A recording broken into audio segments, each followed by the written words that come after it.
예수 그리스도의 세례라는 제목으로 여러분과 은혜의 말씀을 나누겠습니다. 이번 한 주에 좀 재밌는 전화를 제가 한 통화 받았습니다.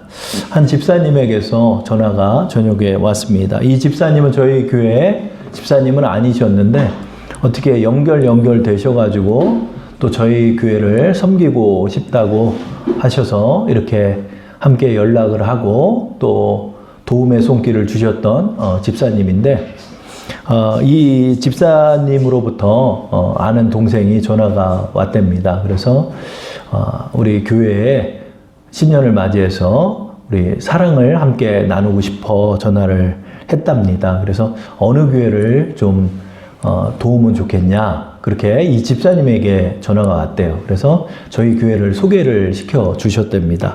그래가지고 이 집사님이 쌀 4kg하고 아이들 옷가지를 이렇게 포장을 해서 아마 이번 주나 이렇게 보내주시려고 이렇게 준비를 해가지고 이제 택배로 보냈는데 저희한테 이제 받으셨냐고, 그래서 아직은 받지는 않았다고, 아유 감사하다고 그렇게 말씀을 드렸답니다. 그런데 이 4kg를 이제 포장을 하고 보냈는데 이 집사님이 이제 핀잔을 줬대요. 야, 20kg를 보내야지 4kg를 보내면 뭐하냐 그랬는데 이 4kg의 쌀을 꼭 보내고 싶은 마음이 들어서 기도 중에 이렇게 보내게 됐다고. 그래서 그게 얼마나 귀하고 감사합니까? 그래서 이렇게 보내주셨는데 그 택배를 보내고 나서 며칠이 못 돼서 쌀이 60kg나 자기 집에 들어왔다는 거예요. 동생네에서. 아유, 언니, 우리는 쌀 4kg밖에 안 보냈는데 하나님께서 우리 집에는 60kg 쌀을 줬대요. 그러니까 집사님이, 야, 하나님이 그냥 너한테 갑절로 이렇게 축복을 해준다. 나 소개시켜줬으니까 20kg 쌀 나한테 줘. 그래서 동생이 20kg 쌀을 그 소개해준 집사님한테 주셔서 이렇게 기도 중에 저희는 정말 작은 손길인데도 우리가 이렇게 작은 손길을 함께 사랑을 나눴더니 하나님이 저희한테 이런 축복을 주셔서 그거 간증하려고 우리 목사님한테 전화를 했습니다. 그리고 조금 모은 돈이 좀 있는데 우리 주사랑교회 필요하면 제가 보낼까요? 저한테 그렇게 또 물으시더라고요. 그래서 저희는 아직 월세 밀리고 그러지는 않았으니까 이 돈은 귀한 돈 같으니까 더 어려운 교회를 좀 찾으셔가지고 그 교회 보내주셨으면 좋겠다. 그렇게 서로 덕담 나누면서 그렇게 흐뭇하게 전화를 끊었습니다. 저는 이 집사님의 이 사랑의 전화를 받고 쌀 4kg가 됐든 돈이 얼마가 됐든 그거보다도 이 집사님의 이 아름다운 손길은 하나님의 음성에 순종했다는 점이었습니다. 하나님께서 기도하는 중에 그런 마음을 주셔서 그 마음 때문에 기도하는 중에 어느 교회를 도우면 좋을까. 그래서 저희 주사랑교회를 어떻게 물어물어 알게 돼서 저희 주사랑교회를 향한 사랑의 손길을 베푸셨는데 하나님이 이렇게 축복하는 거 보면서 이 주사랑교회 하나님의 은혜가 정말 크게 함께 하심을 제가 느꼈습니다. 집사님이 또 그렇게 말씀을 하시더라고요. 얼마나 용기가 되고 힘이 되었는지 모르겠습니다. 이처럼 하나님의 뜻은 이렇게 사랑이라는 생각이 듭니다. 하나님은 사랑이시기 때문에 하나님의 행하시는 모든 일은 사랑하고 또 서로 사랑을 나누는, 서로 사랑하는 그 마음인 것 같습니다. 하나님께서는 우리에게 이렇게 사랑을 주시기를 원하십니다. 왜냐하면 하나님이 사랑이시기 때문입니다. 새해를 시작하면서 우리가 우리 예수님의 공생의 사역을 따라가 보자 이렇게 주제를 삼아서 지난주에는 예수님의 3가지 시험에 관해서 여러분과 말씀을 나누었죠. 그리고 이제 예수님께서 또 공생의 사역을 시작하기 전에 특별히 그 준비의 과정으로 마귀의 시험도 받으셨지만 마귀의 시험을 받기 전에 요한으로부터 물 세례와 또 성령 세례를 받으셨음을 우리가 알고 있죠. 그래서 오늘은 예수님의 이 세례에 관해서 여러분과 말씀을 나누고자 합니다. 예수님은 예수님의 공생의 사역을 이렇게 우리가 따라가 보면 우리가 예수님과 하나님을 알게 됩니다. 왜냐하면 여러분, 사람은 그 사람이 걸어온 행보를 통해서 그 사람을 알게 되는 것입니다.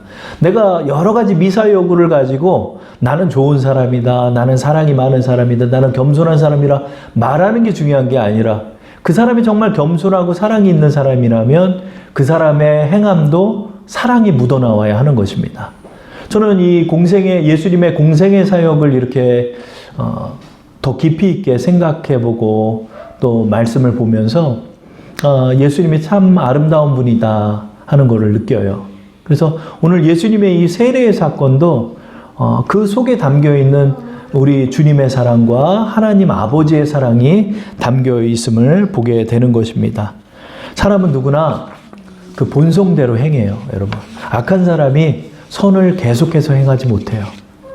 여러분, 선한 사람의 그 행보를 보면 그 모든 선택했던 그 일들과 그 사람이 걸었던 일들과 그 사람이 찾았던 일들이 다 선한 일들이 많죠. 왜냐하면 그 사람의 마음이 그 사람의 행함을 보여주기 때문입니다.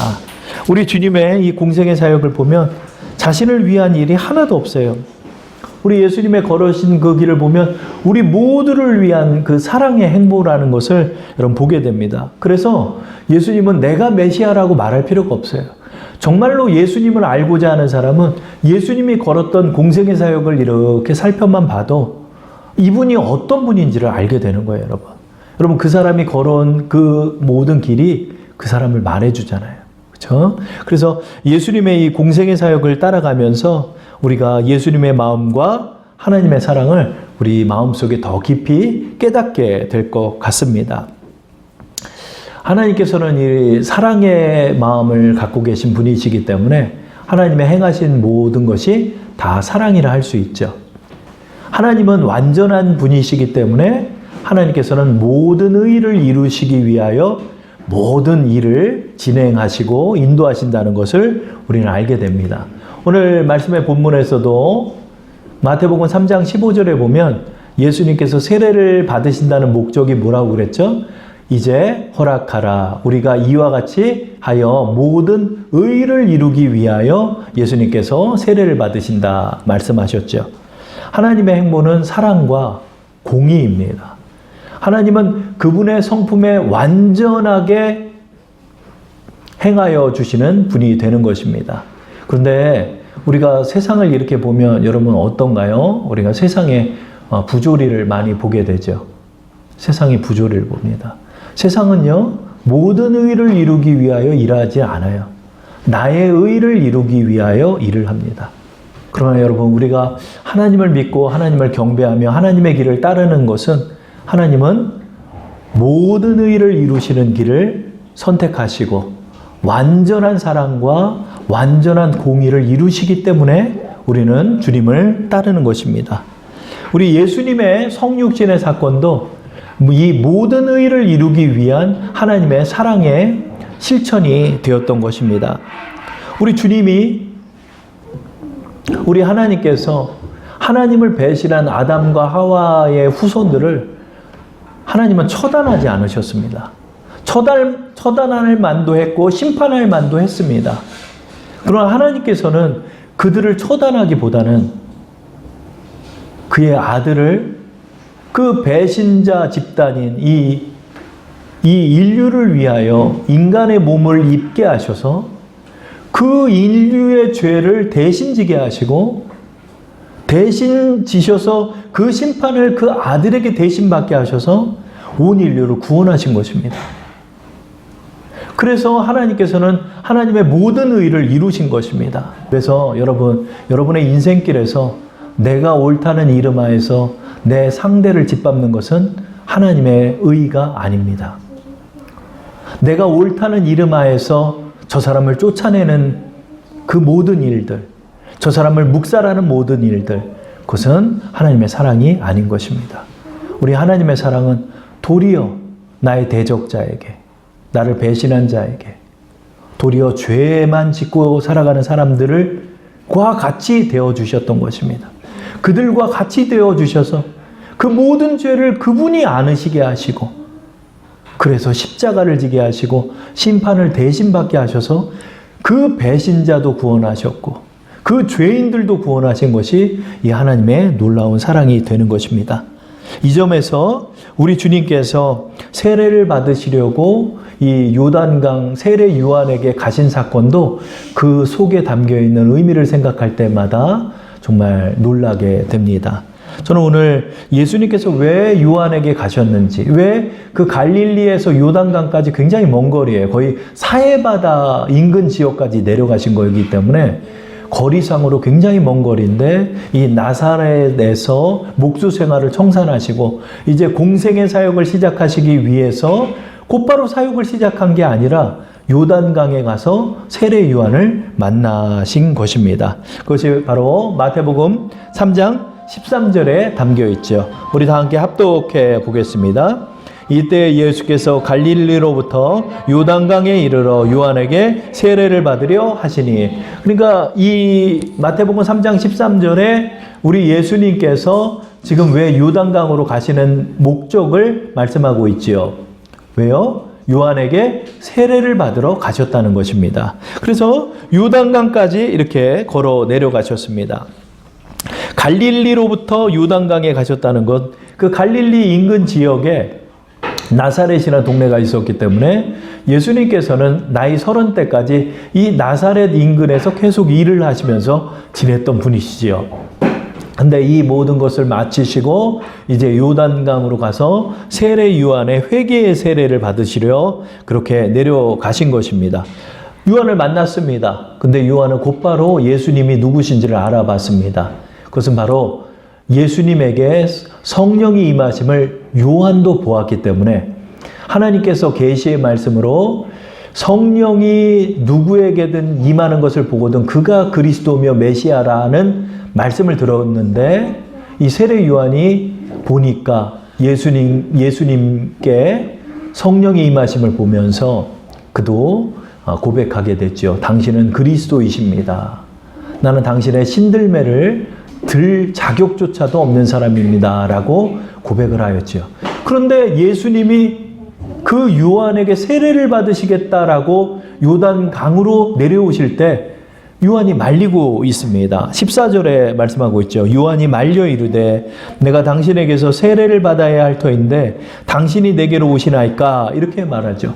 당연히 예수님은 세례를 받을 필요가 없는 분이죠. 여러분, 세례가 뭐죠? 세례가 무슨 뜻이죠?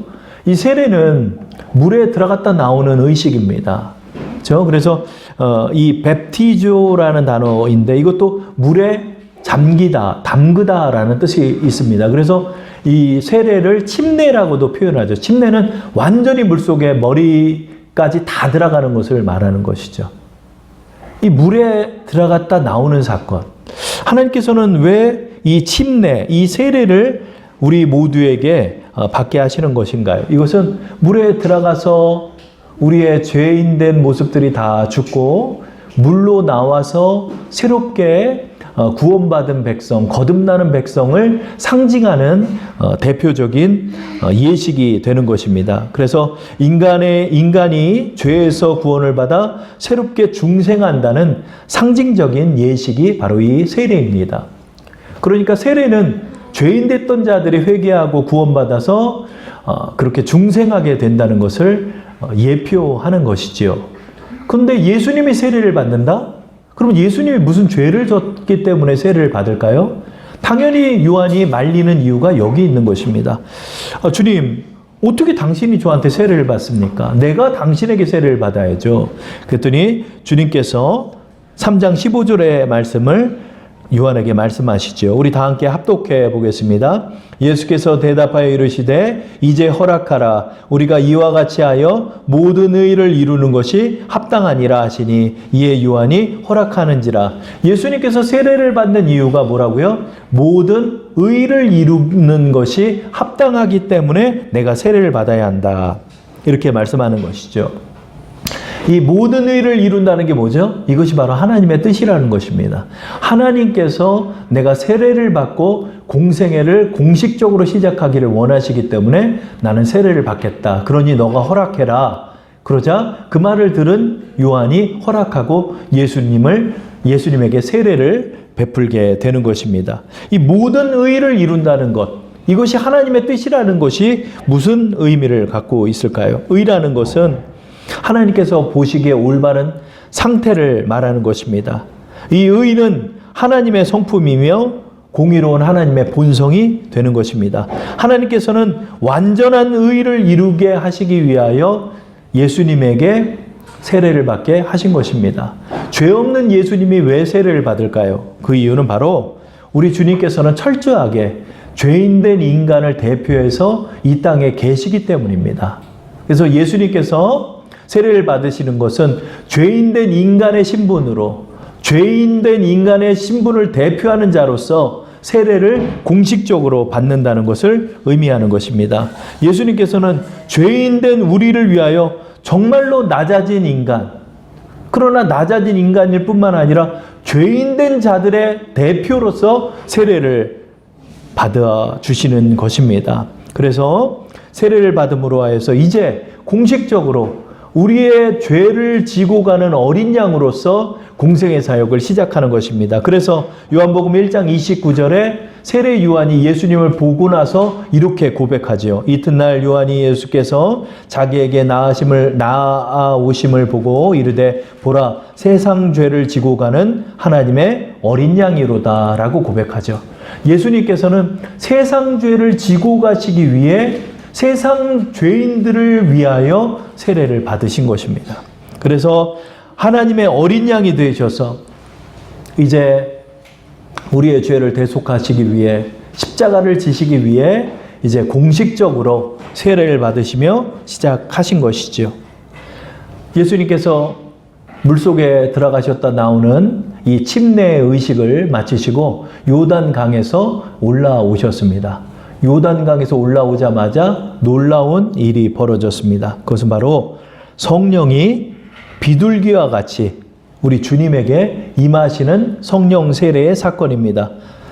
마태복음 3장 16절 말씀을 우리 합독해 보겠습니다. 예수께서 세례를 받으시고 곧 물에서 올라오실 때 하늘이 열리고 하나님의 성령이 비둘기같이 내려 자기 위에 임하심을 보시더니 이렇게 말하죠. 성령이 임하는 사건입니다. 이 사건은 성령 세례의 사건이 됩니다. 우리는 신약에서 성령 세례의 사건을 주로 마가의 다락방으로 많이 생각을 합니다. 그러나 최초의 성령 세례의 사건은 바로 이 요단강에서 나오시는 우리 주님에게 임한 사건이 되는 것입니다. 성령 세례를 우리 예수님께서 받고 능력 세례 또 기름 부으심을 받고 이제 공식적으로 예수님의 공생의 사역이 시작되는 것입니다. 성령 세례는 어떻게 받을까요, 여러분? 우리가 새해를 열면서 성령의 충만함을 어떻게 받을까요? 누가복음 3장 21절을 보면 세례를 받으시고 기도하실 때에 성령이 임하신다라고 말합니다. 여러분, 우리가 하나님을 믿고 예수 그리스도를 영접하고 믿고 기도하고 나갈 때 성령은 우리에게 임하시는 것입니다. 성령께서 우리에게 임하실 때 어떤 변화가 일어날까요? 여러분이 성령에 충만하다는 것을 어떻게 할까요? 우리의 오감으로 찌릿찌릿한 것을 느끼는 건가요? 그렇지 않습니다. 먼저 하늘이 열렸다라고 말합니다. 하늘이 열리는 것이 보입니다. 하늘이 어떻게 열리죠, 여러분? 이 대기권이 열렸다는 뜻인가요? 아니죠. 이것은 영적인 의미로서 하늘이 열린다는 뜻이 되는 것입니다. 하늘이 열리더니 하나님의 성령이 비둘기같이 내렸다라고 말합니다. 비둘기같이 성령이 내렸다. 이게 무슨 뜻일까요? 누가복음의 말씀을 이렇게 보면 비둘기의 형체를 가지고 성령께서 내렸다라고 말합니다. 그러니까 말 그대로 성령이 비둘기의 모습처럼 예수님에게 임하시는 걸 보게 됐다는 거죠. 이게 뭐죠? 눈이 트이는 것입니다. 이제 하나님께서 행하시는 영적인 일들이 눈으로 보이기 시작하는 것입니다. 비둘기 같은 성령, 비둘기 같은 형체를 가진 성령이 예수님에게 임했습니다. 비둘기는 무엇을 의미할까요? 비둘기는 순결과 온유를 상징하는 그 동물입니다. 그래서 너희가 비둘기같이 순결하라 주님이 이렇게 말씀했죠. 비둘기는 바로 성결을 상징하며 또한 온유함을 상징하죠. 여러분, 비둘기가 가끔 여기서 먹이를 주고 그러면 비둘기들이 모여서 구구구구구 하면서 모여요. 비둘기가 참 이렇게 부드러운 동물처럼 보이잖아요. 그렇죠? 여러분 이 까마귀 같은 거 산에서 보죠. 무서워요. 여러분 까마귀 이만해요. 막. 그래가지고 조그만 새들 쫓아다니면서 막 쪼고 이러는 거 보면 무섭습니다. 근데 비둘기는 좀 안 그렇잖아요. 왜 이 성령께서 비둘기의 형체를 가질까? 성령의 모양이 그렇다는 건가요? 그렇지 않죠. 성령은 영이십니다. 그러므로 인간과 같은 형체가 있다기보다도 이 비둘기의 상징성을 우리에게 보여주시는 것입니다. 비둘기는 성결과 온유함의 상징이죠. 그래서 여러분 성령 충만을 받았다는 건 성품의 변화가 일어나는 것입니다. 성령 받았다 하면서 눈 뻘게 가지고 그냥 막 사람들하고 싸우고, 여러분 대부분 성령 세례를 어떻게들 생각하냐면 내가 뭐 병을 좀 고치고 무슨 능력을 좀 행하고 내 기도하면 뭐가 뒤집어지고 이런 거를 자꾸 생각하는데, 성령의 임하심은 하나님의 본성으로 변화되고 우리의 죄악된 본성이 하나님으로부터 성화되는 것이 바로 이 성령 세례의 의미가 되는 것입니다. 사람이 겸손해지고 온유해지고 그가 행하는 그 모든 행보가 사랑으로 변하고 이 사람이 바로 성령의 사람이 되는 것입니다. 그리고 연이어서 마태복음 3장 17절에 하나님의 놀라운 음성이 들리기 시작합니다. 우리 다 함께 합독해 보겠습니다. 하늘로부터 소리가 있어 말씀하시되 이는 내 사랑하는 아들이요 내 기뻐하는 자라 하시니라. 아멘. 두 번째 성령 세례가 임하고 나서의 변화가 뭘까요? 이 귀가 열리는 것입니다. 하늘이 열리고 눈이 열리고 그 다음에 하나님의 음성이 들렸다라고 말합니다. 하늘로부터 소리가 있어 말씀하시되 이는 내 사랑하는 아들이요 내 기뻐하는 자라 하시니라. 이렇게 말씀하고 있습니다. 귀가 열린다는 게 뭐죠? 하나님의 뜻이 들려지는 것입니다. 하나님의 음성이 들려지기 시작하는 것입니다. 근데 여러분 이 마태복음 3장 17절의 말씀은 놀라운 말씀이에요. 왜 그러냐면 말라기 선지자 이후로 구약 때 400년 동안이나 하나님의 음성이 들리지 않았어요. 하나님께서는 선지자도 보내지 않으셨고요. 하나님께서는 음성으로도 말씀하지 않으셨고요. 어느 누구에게도 하나님의 뜻을 이스라엘 백성에게 말하지 않으셨어요. 400년 동안이나 침묵하고 계셨어요. 근데 오늘 마태복음 3장 17절의 말씀을 통해서 하나님의 음성이 공식적으로 들리는 거예요. 여러분 제가 한번 질문해 볼게요. 마태복음 3장 17절의 음성은 누구에게 들렸나요? 예수님에게만 들린 게 아니고 마태복음의 말씀은 온 백성이 이 소리를 들었다는 거예요. 어떤 소리? 내 사랑하는 아들이요 내 기뻐하는 자라 하시니라. 이 음성을 모두가 들었다는 거예요. 하나님께서 침묵을 깨시고 이제 성령 세례를 예수님에게 부어주시면서 공식적으로 백성들에게 이는 내 사랑하는 아들이다 라고 말했어요. 이것은 바로 그가 공식적으로 하나님의 아들이심을 하나님이 선포하고 있는 장면이에요. 그리고 내 기뻐하는 자다라고 말씀하는 것입니다.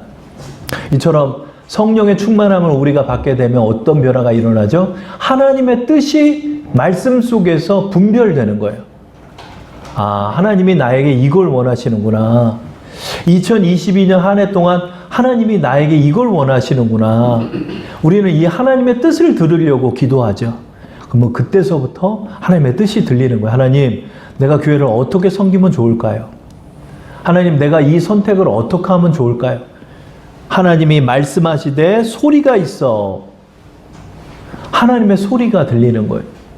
우리로 하여금 성령을 통하여 하나님의 뜻을 깨닫게 하는 거예요. 그래서 여러분이 성령의 사람이 될 수 있는 거예요.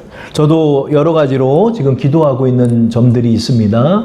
그런데 이 기도를 해나갈 때 하나님께서 그렇게 뜻을 분별하게 하시는 거예요. 우리 말씀의 서두에서 제가 말씀드린 것처럼 우리 집사님도 도움의 마음을 주시고 난 다음에 하나님께 기도했더니 저희 교회랑 연결해 주셨던 것처럼 저희 교회 집사님도 아닌데 그렇게 하나님의 사랑의 손길들이 펼쳐지는 걸 우리는 보게 되지요. 성령의 충만한 은혜 가운데서 이렇게 하나님의 음성이 들리는 것입니다. 자, 그리고 예수님의 이 성령 세례의 사건은 또 어떤 것을 의미할까요?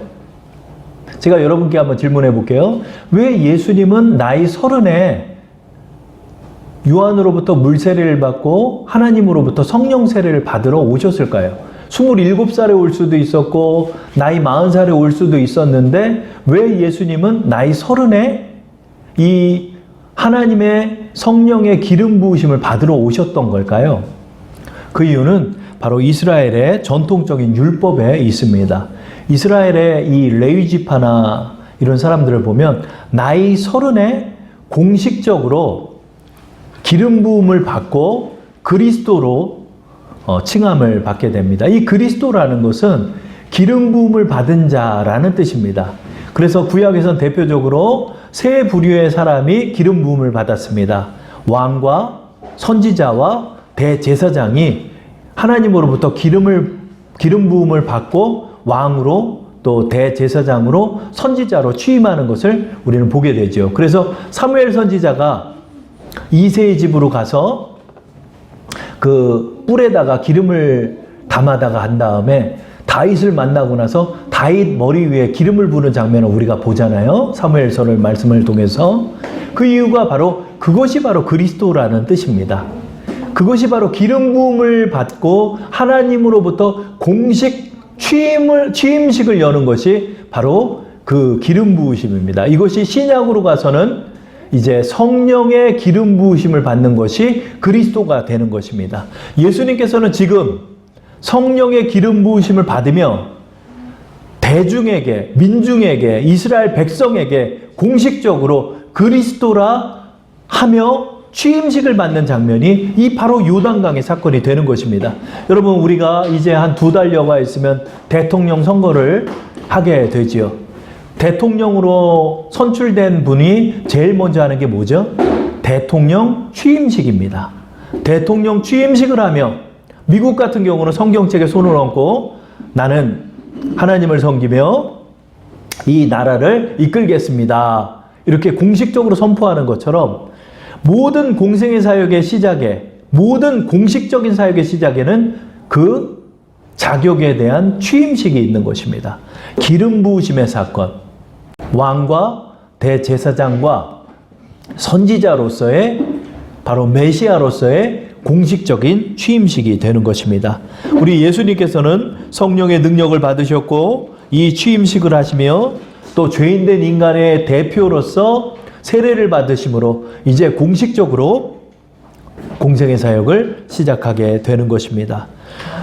이 세례 사건은 단 한 단어로 예수님을 표현할 수 있어요. 그것은 바로 겸손입니다. 인간처럼 낮아지는 그 인간의 몸을 입으실 뿐만 아니라 그 인간들의 모든 죄를 지시기 위하여 그 죄인된 자리로 들어가시는 것입니다. 이것이 바로 예수님의 세례의 사건이 되는 것입니다. 주님은 아름다운 분입니다. 주님은 우리같이 되신 분입니다. 그분의 행하심은 겸손과 사랑과 온유하심입니다. 우리를 죽이지 아니하시고 우리와 같이 되셨고 우리가 죄인 되었을 때 우리를 긍휼히 보셨으며 그분은 우리의 죄를 대신 지시고 죽으셨습니다. 그분은 가장 가난한 인간이 되사 우리와 함께 하신 것입니다. 여러분, 새해를 맞이하여서 주님의 이 겸손한 행보처럼 또 하나님의 사랑처럼 온유하며 긍휼하며 사랑이 넘치고 또 품어주는 그 걸음을 걸으시는 우리 여러분 되기를 축원합니다.